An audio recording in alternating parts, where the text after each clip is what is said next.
मुझे ऐसा लगा कि मैं अपने परिवार के बड़े बुजुर्गों के बीच में आई हूँ और यहाँ जो आशीर्वाद और प्यार मुझे मिल रहा है, मैं ये कहना चाहूँगी हमारे घर के बच्चों से जो अभी तो हमारे बीच नहीं है, परंतु आप घर जाके जरूर उनसे कहिएगा कि सब कुछ देर तो बैठिए इन बुजुर्गों के पास, कुछ देर तो बैठिए इन बुजुर्गों के पास, सब कुछ हासिल नहीं होगा गूगल के पास।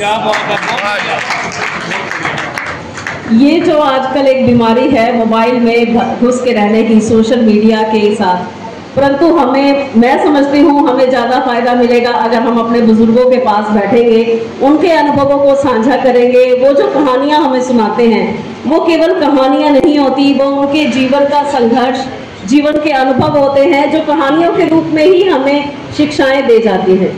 मैं अपना एक पर्सनल अनुभव आप सबसे साझा करना चाहूँगी कि जब मुझे टिकट मिली मेयर की अम्बाला के लिए, तो मेरे लिए ये एक नया अनुभव था। हालांकि मैं अपने पति संदीप सचदेवा जी के साथ राजनीति में एक्टिव रहती थी, परंतु पर्सनली मेरे लिए एक नया अनुभव था। स्टेज पे जाना, बोलना और सबके बीच में रहना, मुझे इस सब की आदत नहीं थी। तो मैंने अपनी माता जी, अपनी सासू माँ से बोला, जो मुझे माँ से भी बढ़कर प्यार देती हैं, उनसे बोला कि मम्मी ये कैसे होगा। तो मम्मी कहने लगे कि तू जहाँ जाएगी वहाँ तुझे कुछ ऐसे बुजुर्ग मिलेंगे जो तू रूटीन में उनसे मिलती है, और जब तू उनसे मिलेगी तो वो ऐसी वाइब्रेशंस, ऐसा आशीर्वाद मिलेगा कि तुझे पता भी नहीं लगेगा कि तू कब इलेक्शन के दौर में से बाहर निकल आए। और ऐसा ही हुआ। मैं जहाँ जिस मीटिंग में जाती थी उसमें से कुछ आप जैसे 2-4 बुजुर्ग और मेरी तरफ खुद आते थे, मुझे आशीर्वाद देते थे, जिससे मेरा मनोबल बहुत ऊंचा हो जाता था। और मैं स्टेज पे खड़े होकर कुछ भी बोलती थी, मुझे नहीं पता होता था कि मैं क्या बोल रही हूँ, परंतु मेरे शब्द जो थे वो उनका आशीर्वाद थे। उनका आशीर्वाद मेरे शब्दों के रूप में बाहर आता था। और वो मैं ऐसा सफ़र था जो मेरे लिए बहुत मुश्किल था, उस समय बहुत मुश्किल लगता था। अब पीछे मुड़ के देखती हूँ कि इतना प्यार, इतना आशीर्वाद, तो मैंने उसको मुश्किल समझा भी कैसे।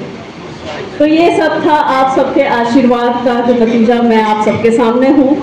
और मैं उम्मीद करती हूँ, प्रभु से यही कामना करती हूँ कि ये आशीर्वाद मेरे पे हमेशा बना रहे। और अभी एक अंकल जी हमारे पास आए थे, उन्होंने बोला कि अगर यहाँ एसी लग रहे हैं तो जो ऊपर रूम है इसे भी एसी कर दिया जाए। तो अंकल वो एसी हो जाएगा, मैं आप सबसे वादा दिलाती हूँ कि वो एसी हो जाएगा, एसी उसमें लग जाएगा। और यहाँ पे कुछ बेंचेस भी लगा दिए जाएंगे कि सड़क के ऊपर सैर करने में थोड़ी असुविधा रहती है, तो उसके लिए बेंचेस यहाँ कम्युनिटी सेंटर में भी अंदर सैर करें तो अच्छा ही रहता है। थोड़ा साफ सुथरा और सिक्योर माहौल रहता है, कोई एक्सीडेंट का चांसेस नहीं रहते हैं। तो जो लोग ज़्यादा नहीं चल पाते हैं वो कम्युनिटी सेंटर में आके सैर करें। तो मैं भी उनके साथ ही, क्योंकि मैं भी यही सैर करती हूँ। तो उसमें बेंचेस लग जाएंगे, थोड़ा चलने के बाद हाँफ जाते हैं हम सब, तो बेंचेस पे रेस्ट करेंगे और फिर से सैर करेंगे। और कृपया करके जो अपना ये अनुभव का खजाना है, ये हमें कहानियों के रूप में, आपके मार्गदर्शन के रूप में वो हमें देते रहिएगा। मुझे पल पल आप सबके आशीर्वाद और मार्गदर्शन की जरूरत है। जय श्री राम।